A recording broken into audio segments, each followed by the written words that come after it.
Hi everyone, welcome back to the channel. It's your favorite girl Favor. If this is your first time of coming across my YouTube channel, thank you so much for being here.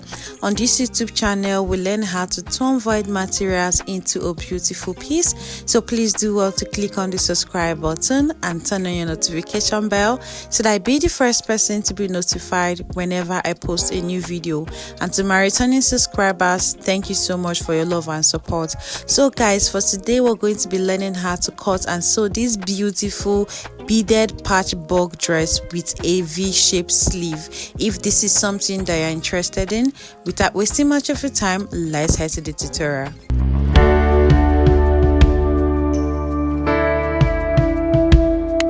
So guys, for the making of this dress, we're going to be making use of this Ankara. This is a pieces of Ankara that I have. Is not even up to a yard.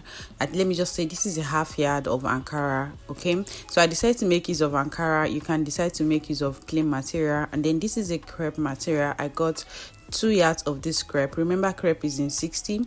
We're making use of our scissors, my zip for today's tutorial, and then we're going to also be making use of these beads. This is the bead I use in designing the patch bug at the front of the dress. Now I got 2 different shapes of this bead. You can see this.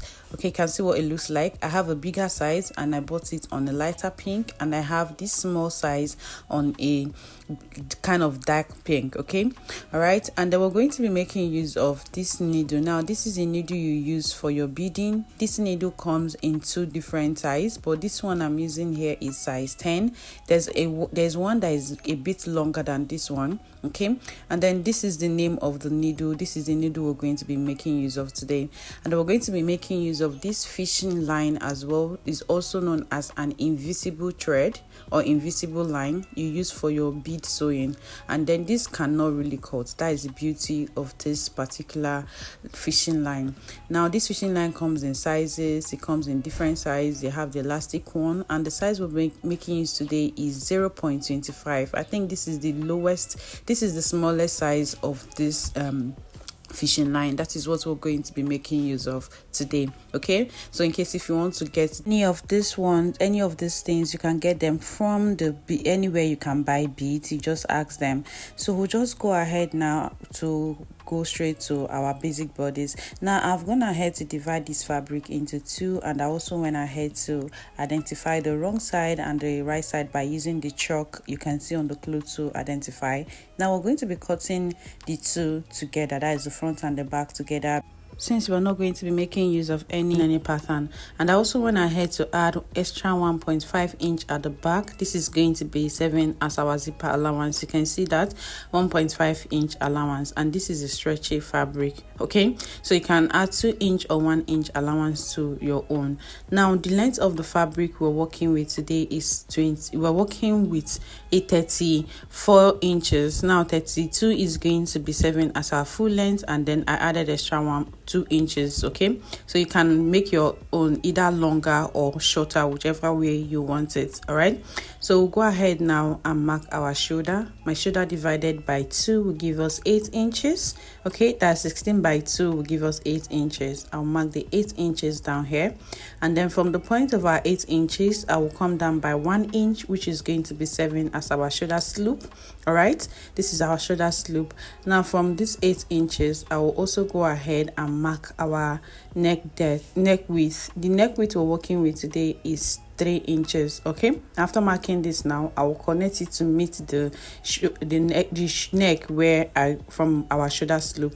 Then from this point now I'll mark our shoulder width. The width we're working with, the depth we're working with today, sorry, is 4 inches. After marking that, I will go ahead and connect it like so and extend it to the back. Remember, we're cutting the back and the front together. Now we're going to go ahead and get our breast point. Remember, from our shoulder and not from the shoulder slope. You can see where I placed my tape here, and not from the shoulder slope. You can see where I placed. I'll mark my breast point. My breast point is 10 inches. I'll mark there. I'll mark my underbust 13 inches. My hip line 25. That is from my underbust to this point is 9 inches. All right, and then the other side is going to be 7 as our full length. I'll go ahead and connect all these lines together like so. So please go ahead and connect yours all, and then we'll go ahead and label this our breast point on the bust hip line, and then this is going to be serving as a full length like I said before. Now we're going to go ahead and get our armhole depth. Now how to get our armhole depth, remember we divide our round bust by 6 plus 1.5 inch allowance. Mine gave me 7.5. After marking the 7.5, I will connect it and I extend this out like so. All right, now to get our armhole curve, we're going to go ahead and divide this by 2 like so. Just pay attention to what I'm doing here and you're going to understand what we're doing. Then from this place now, we'll come in by 1/2 inch. This is going to be 7 as our armhole curve, and then we're going to go ahead and get our round bust divided by 4. To get your armhole measurement is by 6, divide your round bust by 6, but to get the main point, you'll divide your round bust by 4. All right, and I also go ahead and add extra 1 inch allowance to this, and then I'll connect these dotted lines together like so. I hope you understand what you're doing here. All right, so we're going to go ahead now and get our basic bodice. My round bust divided by 4 gave me 9. I'll mark the 9 inch here, and I added extra 2 inch allowance to it. All right, and then I will extend the armhole curve to meet our breast point like so. You can see now we'll get our waist of shape measurement. That's directly your under bust divided by 4, whatever you have. Mine gave me 8 inches. I'll mark the 8 inches down here, and I'll also go ahead and add extra 2 inch allowance like so.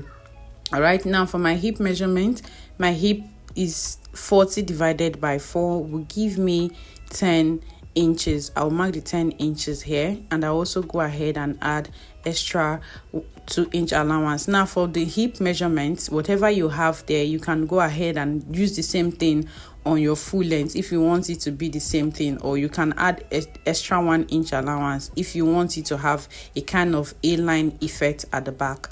So go ahead now and connect all these dotted lines together. So please go ahead and connect yours like so. We'll go ahead and connect all these lines together, okay?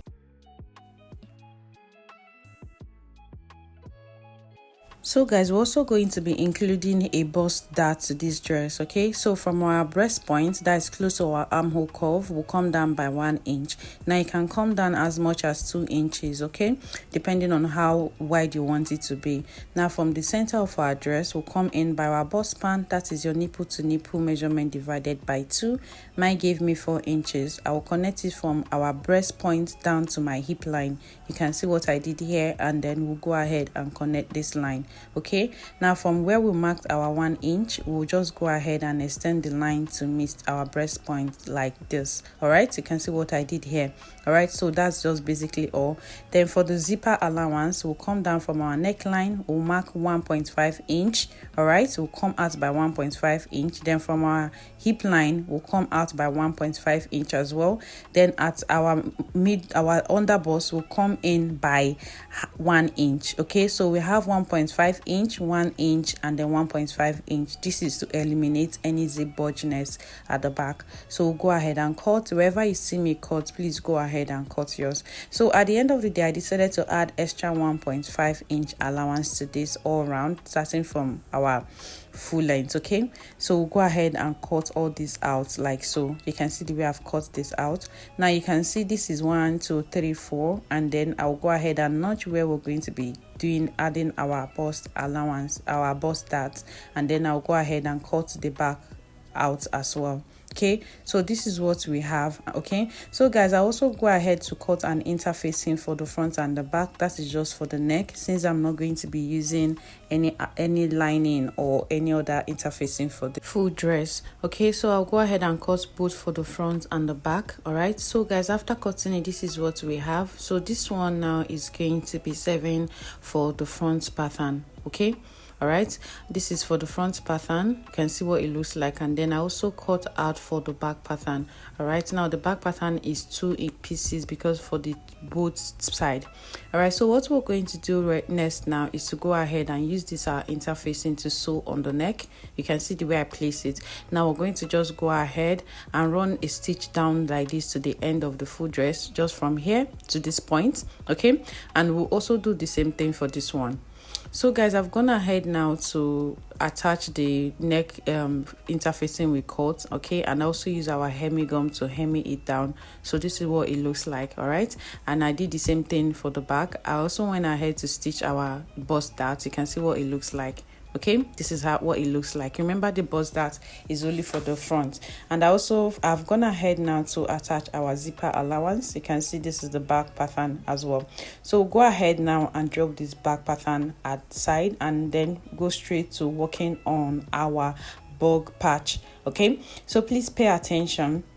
Now, depending on how wide you want your patches to be, all right, so for me, I just added it a little, just 2 lines. Okay, so this is the things we're going to be using to be achieving it. This is a tape, and then this is also 2 different type of tape, and then we're going to be making use of our fishing line hole for the achievement of the circle. So all we just need to do is to place all these tapes, just give it a curve like so. You can see the way I'm tracing it. All right, so do as much as you want to do yours. Okay, all right, so the idea is for you to just have different sizes for your bug patch. Okay, all right, so this is the smallest one, and then I did all around, so depending on the number of bug you want to have on your dress. So after achieving it, this is what we have. Now the same thing we did for the dress is the same thing we're going to be doing for the Ankara pieces. So all you just need to do is to go ahead and count how many sizes you have for each circles, and then you go ahead and cut. Now please, when cutting on your Ankara fabric, I will advise you add a little, half an inch around the circle. You can see what I did here. I did not cut exactly at the chalk. So guys, after cutting it, this is what it looks like. Okay, I cut for each of the sizes of the dress we have. Now you're going to understand why I say we have to add extra half an inch on the dress. Now this is our main fabric. We're just going to go ahead and pick one of the circles like so, and we're going to be using this hemi gum to first gum this on the circles we've drawn. Now you've seen the essence of why I say we should add half an inch to the circles when cutting them out. Okay, so I'll go ahead and do this all, and then place all of this round about all the circles, and I'll bring it back. So guys, this is what it looks like after I have gone ahead to use our hemi gum to iron on the main fabric. You can see how beautiful it looks like. Now if you don't have a bead, or you are left with an option of no bead, you can leave this outside. You can actually rock yours like this. You can see what it looks like without the bead. So we're going to go ahead now and get our bead. We're going to just go ahead and pass the fishing line through. Now this needle is really small, so you have to bite down the tip of your fishing line down for it to be able to pass through. Okay, so after passing it through the needle, you cut the line, the length of the line you want to work with. All right, so after doing this, now the first one we're going to do is to go ahead and stitch the line to the main clothes. You can see the edges, you can see where I'm folding it. Now this is the easiest beading method you can easily do. This is the easiest one. It's not complicated at all like the other type of beading. All right, so you just have to just, you know, the way you stitch your needle on your main fabric when you're doing a hand stitch, this is the easiest way to achieve this. So after stitching this to the main fabric and making sure it is there, you just tie it down like this to avoid it pulling off. Okay, now all we have to do, we'll go ahead now and pick 2 beads like so. You can see the way I'm picking it. Now I'm going to be working with the first big one first. If you notice from the picture we're trying to recreate, there are different sizes of bead. There's a big one and there's a smaller one. So after picking the 2, you just go ahead and stitch it and bring it out like this. Okay, so please just pay attention to how I'm stitching this. This is really easy to achieve, very, very easy. Just the same way you stitch on your fabric is the same way you use your needle to attach these beads. Okay, so you pick and then you stitch from this middle. You can see what I'm doing here. Just pay attention. This is really easy to achieve, guys. It's very, very easy. Okay, if you know how to use your hand needle to sew, you can do this. It's very easy. So after doing this, now remember to always be picking two at a time so that it's going to come out fine. two at a time. After picking this, we'll also go ahead and pick two. So I'm going to go ahead and attach this the same way you see me attach the first one. I'll go ahead and attach all of this to I'll attach the beads, the different sizes, and then after attaching them, I will bring it back for us to see what it looks like. But please just pay attention, and then you understand how to go about attaching of the bead to the dress. Now after attaching this bead, you're meant to sew in a way that is not going to be visible at the back if you're working with no lining. So guys, just pay attention, you will see what it looks like. So I've gone ahead to attach the rest of the beads, and then this is the last one. Okay, you can see what it looks like. I will not even lie, this is just beautiful. This is an art of work. This is beautiful. I will not lie, I love the outcome of this dress. Trying it for the first time, and then I love the outcome. Now if you notice where the bead is placed, that is the plastic, you will notice that I didn't attach any bead to that point. Now I just wanted to show you the difference in case if you do not want to attach a bead to yours, you can see how it looks. All you just have to do is just attach your circle clean. So guys, after attaching it, this is what it looks like. You can see this is the last one that I'm trying to attach to the dress. Okay, so after attaching it, you just tie it down and then close it and finish it up in a way that the fishing line won't be able to lose. So guys, this is what it looks like. You can see. So if you don't want to attach a bead, you can leave it like this. And if you want to attach a bead, voila, this is where you have it. So this is what it looks like. All right. So we're going to go ahead now and join our shoulders together. So pick the front part and then the back part, and then join the shoulders. We're going to be doing an invisible shoulder joining. All you just have to do, pick this like so. You can see what I'm doing here, and then just flip it back like this. All right. And then just stitch. So where you see me hold is where we're going to stitch down here. I'll do the same thing for this other part, and then I'll bring it back for us to see what it looks like. And I'll also go ahead and run a stitch down here. Just fold it in a little and then fold every other part, and I'll bring it back. Okay, so guys, I've gone ahead now to join the shoulder. I joined the shoulder, the invisible turnout. You can see I've joined the shoulder. I also went ahead to close this with half an inch to attach this now. So guys, I've gone ahead to cut the sleeve. It's just a normal cone sleeve. Just get your curve of your sleeve. I have a detail of how to achieve the sleeve. So the only difference is that you add your allowances here. Okay, this is 13 inches, so whichever one, just curve it and then give it a curve like this. So I'll go ahead now and close this by half an inch down, close this by half an inch down, and then I'll attach it to this and I'll bring it back. Okay, so guys, I've gone ahead now to attach the hands. You can see what the cone hand looks like. You can see how it's turned out. Okay, I also went ahead to turn the hands, and this is what it looks like. You can see what the effect of the hand looks like, how big it is. So guys, thank you so much for watching. That is all for the cutting and sewing of this beautiful beaded patch bug dress with an A-line sleeve. Okay, so please do not forget to give this video a thumbs up. Please do not forget to click on the subscribe button, turn on your notification bell so that I be the first person to be notified when I post a new video. And please do not forget to go green, do not litter your pieces, keep the environment clean. See you on my next video. Bye for now.